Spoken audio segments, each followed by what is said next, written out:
In this video, I'm going to walk you through the exact banking and investment setup that I used to save over $200,000 over the past 4 years from the ages of 23 to 27, starting from zero. After watching this video, it is my goal that you'll be able to give your own financial situation a complete makeover and be well on your way to your own financial milestones.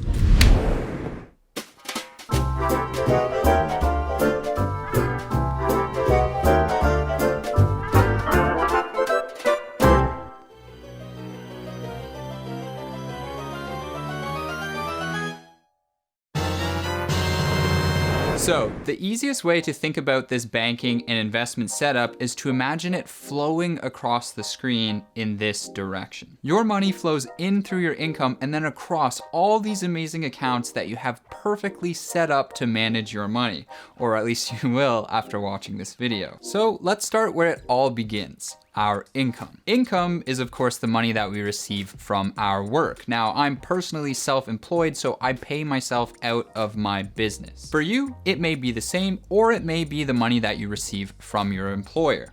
Either way, it doesn't matter. Income is income. It's what we do with our income that matters. And that's why I think it's so important to make sure your income flows into a good bank account. The key word here being good. Now, I'm sure your income currently flows into some type of bank account, but do you happen to know if it is a good bank account? Now, you might be thinking, there's good and bad bank accounts? I thought there was just bank accounts. What's the difference? Well, I think there are some pretty big differences between accounts, and I'm gonna walk you through some of the key things I look for so you can see if your bank account that you're using right now makes the cut. First of all, I want to see zero fees. No monthly fees, no transaction fees, no e-transfer fees, just no fees, please. I'm trying to save money, not line somebody else's pockets. Second, I want to see a high interest rate. Now, in today's day and age, a high interest rate is somewhere above 1% for me. This is where I'd really be checking my bank account right now if I were you, and that's because many banks these days only offer something like 0.05% interest on their accounts. It's awful. Third, I want good functionality. I want unlimited transactions. I want a nice clean interface to use, and I want to be able to actually spend and use my money very easily. And finally, I want security. Now, for me, the ultimate form of security is depositors insurance.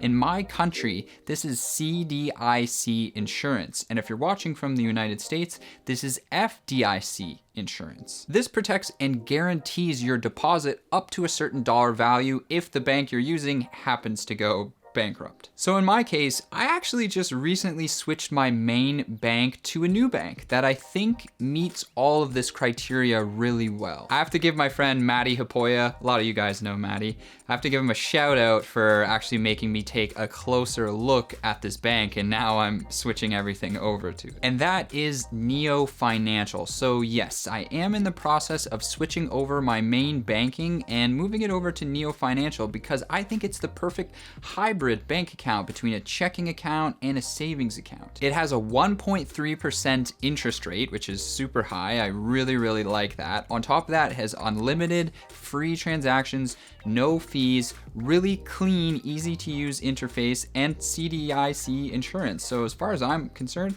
ticks all the boxes for me. If you're watching from Canada, I honestly can't recommend it enough. I'm getting a lot of my friends and family to switch over as well, so I'll leave a link for that down below. Now let's talk about the next section of this setup. So once the income flows into my main bank account, from there it flows out in 3 separate directions. The top priority that my money flows into after hitting my main bank account is of course going towards paying for things, my expenses.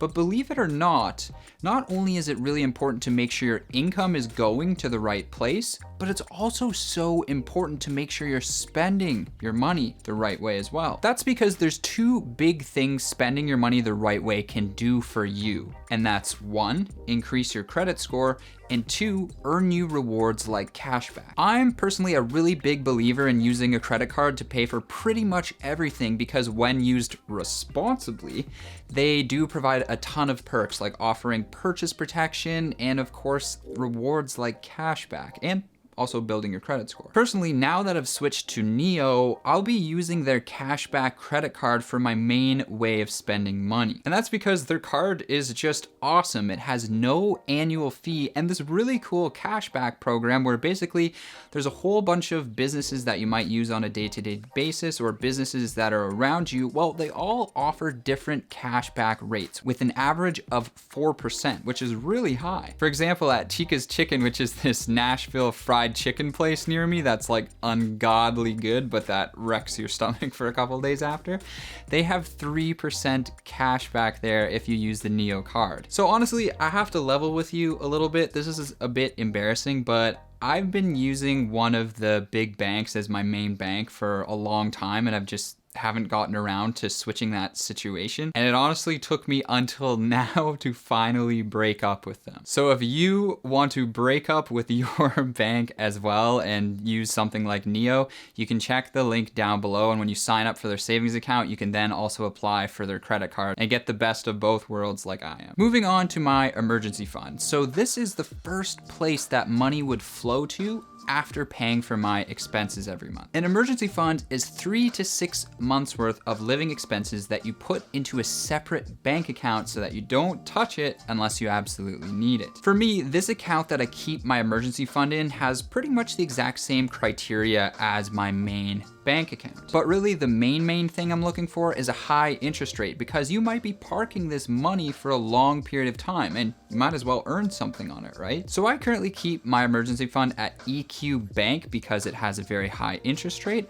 But honestly, after looking at Neo, I'm thinking you could probably just use Neo as your emergency fund account as well because it has such a high interest rate. And by the way, I know I'm talking a lot about Neo in this video, and this video is not sponsored by them or anything like that. I'm just genuinely stoked that I'm switching everything over. Nonetheless, I've also had a really good experience with EQ Bank, and I'll probably just leave my emergency fund there as well. So I'll leave a link for them down below too. Now, personally for me, I've stopped flowing money into my emergency fund since I hit that 6 months worth of living expenses mark a long time ago. And so when you hit that mark in yours, you can decide to stop flowing money into that as well. And so that brings us to where most of my money is flowing today, and that's into my investments. So right now I have about 3 investment accounts that I use, and my setup is a little bit convoluted, and that's basically just because it's super annoying to try and buy US dollar denominated investments in Canada. So my 3 accounts are at Interactive Brokers, Questrade, and Wealthsimple Trade. If you're watching from the United States, well, I'm very jealous of you because your life is a lot easier than this. If I live there, what I would be doing is just flowing my money every month into M1 Finance, setting up a dollar cost averaging strategy that's automatic, goes into the perfect allocation that I want, all for free. And if you're curious about that, you can check out the link for M1 Finance down below. And if you sign up with that link, you can get up to $500. Just saying. But alas, for me, the way I'm currently running things is Interactive Brokers is my US dollar account because they have the lowest commissions for making US dollar trades. And then Questrade, I'm using that for my Lira account. And that's the account that was basically my old pension from my old job. It had to be converted into a Lira account. And Questrade is one of the few places that allows you to have a account of that nature. And then finally, we have Wealthsimple Trade for my Canadian dollar investments. Now, if Wealthsimple Trade allowed Lira accounts, I would definitely just move it over there because I really like Wealthsimple Trade the best out of all of these, and I really hope that one day they do implement US dollar accounts, because then I'll just move everything over from Interactive Brokers, as long as they have something in place to allow you to make commission-free US dollar trades like they do with Canadian dollar trades. Hi, Future Steve just jumping in here. You guys should really be calling me Nostradamus because as this video was going into production, I just found out that Wealthsimple Trade, yeah, you can see that a bit better hopefully. Wealthsimple Trade now has announced that they are going to be doing US dollar accounts. So that's pretty funny that that happened just as I was talking about it, but basically it's coming out in January. We have some details, not all of the details, but basically it's going to be a plus feature where you can pay $10 per month to get commission-free US dollar accounts. So if you don't have Wealthsimple Trade yet and you want to make sure you're one of the first people who gets this, definitely make sure to sign up through my link, because you can see that there's a wait list to get these features. So if you want to be the first, make sure to sign up down below. And also when you deposit and trade your first $100, you'll get 25 bucks. And last but not least, I've laid really hard into crypto this year, which has worked out really well. And the two main accounts I'm using to do that are at Newton and ShakePay. Now, I've actually made a video talking about those accounts in more detail. So if you're curious about them, definitely check out the card that pops up in the corner. Future Steve here again. Another really cool feature I just wanted to quickly point out that also just got announced is the ShakePay card. Now this is a card on the ShakePay app, so that's the ShakePay app you can use to buy Bitcoin and Ethereum. Now they have a cashback Bitcoin card where you can get up to 4% Bitcoin back on every purchase this month. So I literally just went out and did a whole bunch of holiday shopping today with this card, so I'm gonna get that 4% back in Bitcoin. So if you don't have ShakePay yet, sign up with the link down below. When you deposit and trade your first $100, you'll get $30, and you can also hopefully get access to this ShakePay Bitcoin reward card like I just got. And with all that said, that is the exact bank account, money flow, whatever you want to call it, that I used to basically start from zero, start from scratch, work my way up to a net worth over $200,000 by the time I am 27 years old. So I hope you found this video helpful. I hope you found some really cool new accounts that you can check out, or at least criteria that you can use to pick your own accounts. If you did find this video helpful, consider subscribing and checking out some of my other videos. I think they're pretty good, but I'm biased. Anyway, that's it. Hope you have a good week. Man, this is a really lame outro today.